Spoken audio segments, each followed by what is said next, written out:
aleykum wa rahmatullahi taala wa barakatuhu. Bandiraɓe sehilaɓe janggiyankoɓe, en garti e windande men tataɓire.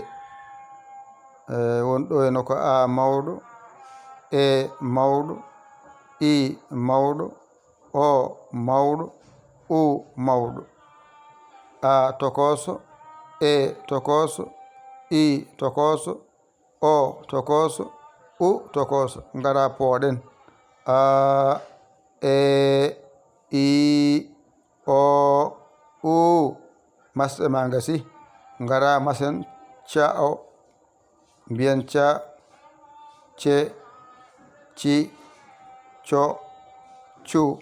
Ngara pooɗen mo ca, ce, ci, co, cu. Hakkunde acce, ecce, icce, occe, occu. Ngara pooɗen ac, ec, ic, oc, uc. Jippoles cac, cec, cic, coc, cuc. Ngara pooɗen cac, cec, cic, coc, cuuc. Ɗo timmi. Hakkulal ma ca gasi.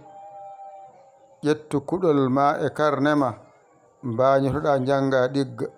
A hoolaki hoorema ƴew camorɗomo, ɗakkoɗa sara makko, o walluma ha jiya laawol. Adayamuna walluma, noddu en e 00221 77 906 14 81. mbaɗa yaya, mbaɗa li, jiya WhatsApp o, ngara caggitoɗa. A saggani ko ɗum jinmi. Yo Allah wallu, yo Allah newnu. Ko musidɗo mon, giɗo mon, almudo mon nder e bowal Yaya li kola Sénégal. Alhamdulillahi rabbil alamina.